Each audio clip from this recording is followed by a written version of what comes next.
பிஸ்மில்லாஹிர்ரஹ்மானிர்ரஹீம். பகல் கனவு பலிக்காது, அது அர்த்தமில்லாதது என்றதொரு பேச்சு வழக்கு மக்களிடையே உண்டு. ஆனால் இஸ்லாமிய வழக்கில் இரவில் காணும் கனவிற்கு எவ்வாறான விளக்கங்கள் சொல்லப்படுகிறதோ அவ்வாறேதான் பகல் கனவுகளுக்கான விளக்கங்களும் சட்டங்களும். சஹர் நேரத்தில் அதிகாலையில் காணும் கனவுகள் சீக்கிரம் பழித்துவிடும் தன்மையுடையவை. நபிகள் நாயகம் ரசூலுல்லாஹி ஸல்லல்லாஹு அலைஹி வஸல்லம் அவர்கள் கூறினார்கள், அஸ்தகுர் ருயா பில் அஸ்ஹார். சஹர் நேரத்தின் கனவுகள் மிகுந்த உண்மை தன்மை உடையது. அதன் பலன்கள் விரைவில் பார்க்கப்படக்கூடியவை. முதலில் கனவுகளுக்கான உண்மையான விளக்கங்கள் குர்ஆன் வசனங்களின் அடிப்படையில் சொல்லப்படக்கூடியவையாகும். அதன் பிறகு அதன் விளக்கங்களில் சிறந்தது நபி ஸல்லல்லாஹு அலைஹி வஸல்லம் அவர்களின் பொன்மொழிகளின் அடிப்படையில் சொல்லப்படக்கூடியவையாகும். நபிகள் நாயகம் ரசூலுல்லாஹி ஸல்லல்லாஹு அலைஹி வஸல்லம் அவர்கள் கண்ட கனவுகள், அதற்கு அவர்கள் கூறிய விளக்கங்கள் என்று தனி தொகுப்புகளே உள்ளது. இவ்வாறு சஹாபாக்கள் கண்ட கனவுகள், அதற்கான விளக்கங்கள் என்றும் தனி தொகுப்புகள் உண்டு.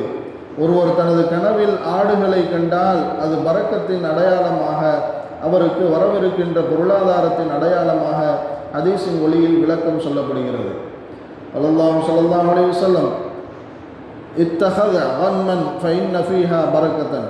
ஹஜ்ரத் உம்முஹானி ரலியல்லாஹு அன்ஹா அவர்களிடம் நபி அவர்கள், ஆடுகளை தேர்ந்தெடுத்து வளர்த்துக்கொள், நிச்சயமாக அதில் பரக்கத் இருக்கிறது என்றார்கள். அதே சமயம் ஒருவர் தனது கனவில் ஆடுகளில் ஒரு ஆட்டை ஒரு ஓனாய் பிடித்து செல்வதாக கண்டால்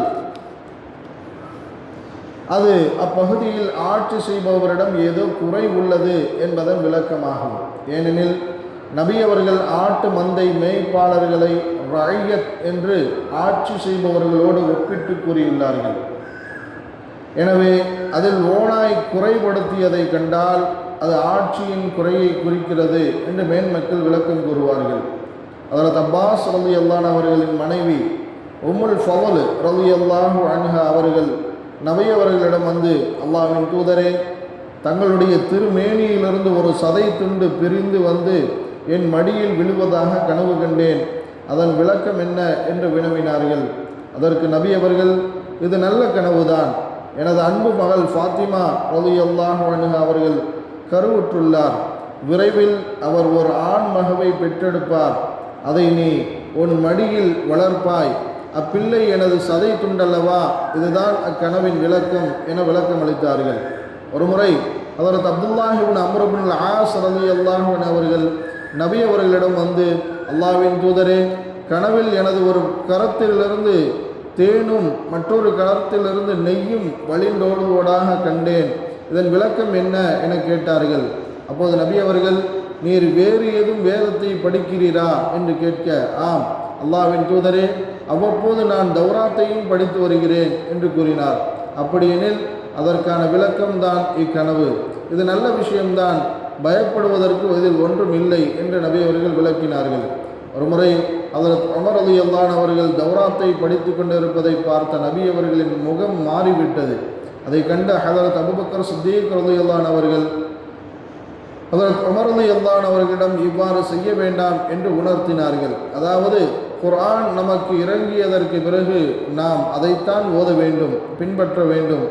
முன்னுள்ள வேதங்கள் ஓதப்படாது, பின்பற்றப்படாது, அது நபி அவர்களுக்கு கோபத்தை ஏற்படுத்தும் என்று கூறினார்கள். சட்டென சுதாரித்து கொண்ட ஹஜ்ரத் உமர் ரலியல்லாஹு அவர்கள், ரலீனா பில்லாஹி ரப்பம் அபில் இஸ்லாமி தீனம் அபி முஹம்மதிர் ரசூலன் வ நபியா. அல்லாஹுவை இறைவனாகவும் இஸ்லாத்தை மார்க்கமாகவும் முஹம்மது ஸல்லல்லாஹு அலைஹி வஸல்லம் அவர்களை திருத்தூதராகவும் நபியாகவும் நான் பொருந்தி கொண்டேன் என்று கூறினார்கள். இதை கேட்ட பிறகு நபி அவர்கள் சாந்தமானார்கள். இந்த வார்த்தைகள் நபி அவர்களின் கோபத்தை சாந்தப்படுத்துவதற்கான வழிமுறையாக சஹாபாக்கள் அறிந்து வைத்திருந்தார்கள்.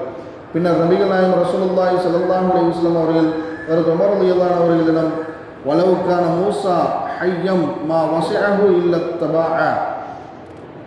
தௌராத் வழங்கப்பட்ட மூசா நபியே இப்பொழுது உயிரோடு இருந்தாலும் அவர்கள் என்னைத்தான் பின்பற்ற வேண்டும், அதை தவிர அவர்களுக்கு வேறு வழி இல்லை என்று கூறினார்கள். தௌராத் ஓதியதற்காக ஹதரத் உமர் ரலியல்லாஹு அவர்களை கண்டித்த நபி அவர்கள் ஹதரத் அப்துல்லாஹ் இப்னு அம்ர் இப்னுல் ஆஸ் ரலியல்லாஹு அவர்களை ஏன் கண்டிக்கவில்லை எனில், உமர் ரலியல்லாஹு அவர்களின் அந்தஸ்து சற்று உயர்வானது, தலைவராக ஆவதற்கான தகுதிகள் நிரம்பியவர்களாக இருந்தார்கள். பிற்காலத்தில் ஷரியத் சட்டங்களை நிலைநிறுத்தக்கூடிய அதிகாரத்திற்கு வரக்கூடிய தகுதியுடையவராகவும் இருந்தார்கள். எனவே அவர்களது செயல்களில் மிகவும் கவனம் தேவை. எல்லாவற்றையும் விட குர்ஆன் தான் உயர்வானது இருக்கிறது என்பதுதான் அவர்களது கருத்தாக இருக்க வேண்டும் என்பதற்காக நபி அவர்கள் அவர்களை கண்டித்தார்கள். ஒருவர் தனது கனவில் பாம்பு, தேள் போன்றவற்றை கண்டால் அவருக்கு சூனியத்தின் பாதிப்பு அல்லது விரோதம் ஏதோ இருக்கிறது, வரப்போகிறது என்பது பொருளாகும். பாம்பின் உயரம் எவ்வளவு இருக்கிறதோ அந்த அளவிற்கு அதன் பாதிப்பின் அளவும் அவருக்கும் இருக்கும் என்பதையும் கூடுதல் விளக்கமாக சொல்லப்படுகிறது. நபி மூசா அலைஹிஸ்ஸலாத்து வஸ்ஸலாம் அவர்களின் வரலாற்றில் சூனியத்தின் அடையாளமாக பாம்பு இருந்தது. அதாவது சூனியக்காரர்கள் தங்களது கைத்தடிகளை, கயிறுகளை கீழே போட்டபோது அவை பாம்புகளாக மாறின.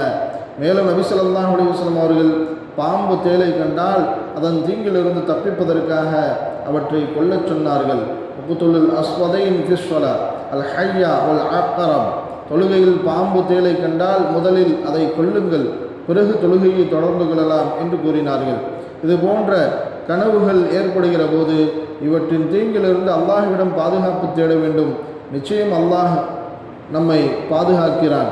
ஒருவர் தனது கனவில் பாம்பை அடிப்பதாகவோ வீழ்த்துவதாகவோ கண்டால் எதிரியை அவர் ஜெயிப்பார் அல்லது அவருக்கு வரவிருக்கிற துன்பங்களை அவர் துணிவுடன் எதிர்கொண்டு வெற்றி பெறுவார் என்பது விளக்கமாகும் என்று கனவு விளக்க மேதை அல்லாமா இப்னு சீரின் ரஹ்மத்துல்லாஹி அலைஹி அவர்கள் கூறுகிறார்கள். ஒருவர் தனது கனவில் காகத்தை கண்டால் அவரிடம் ஏதோ பாவம் இருக்கிறது என்று பொருள். எனவே அப்பாவத்திலிருந்து அவர் தன்னை பரிசுத்தப்படுத்திக் கொள்ள வேண்டும். ஏனெனில் காகத்திற்கு ஃபாசிக், பாவி என்ற ஒரு பெயரை நபி அவர்கள் சூட்டியுள்ளார்கள். ஒருவர் தனது கனவில் கிணற்றை கண்டால் அவருக்கு எதிராக ஏதோ ஒரு சூழ்ச்சி நடக்கிறது என்பது அதன் அர்த்தமாகும். அதே சமயம் அவர் தானே ஒரு கிணறு தோண்டுவதாக கண்டால் அவருக்கு ஏதோ விசாலமான ரிஸ்க் வருகிறது என்று பொருளாகும். மேற்கூறப்பட்ட இந்த விளக்கங்கள் ஹதீஸ்களில் வந்த விளக்கங்களை அடிப்படையாக கொண்டு கூறப்படுபவை ஆகும். எல்லா கனவுகளுக்கும் விளக்கம் தேடியே ஆக வேண்டும் என்பதோ அவைகளுக்கு பயப்பட வேண்டும் என்பதோ இல்லை. தேவைப்படுபவர்களுக்கு தேவைப்பட்ட அளவு விளக்கம் கூறினால் தேடினால் போதுமானது. அது குறித்த பயம் தேவையற்றது. அல்லாஹ்விடம் பாதுகாப்பு தேடிக்கொள்ள வேண்டும். இவ்வுலகில் நபிமார்கள், சஹாபாக்களுக்கு பிறகு கனவுகளுக்கு விளக்கம் சொல்வதில் தேர்ந்தவர்கள் அல்லாமா இப்னு சீரின் ரஹ்மத்துல்லாஹி அலைஹி அவர்கள்தான். ஆனால் அவர்களே 40 கனவுகளில் ஏதாவது ஒன்றுதான் விளக்கம் அளிப்பார்களாம்.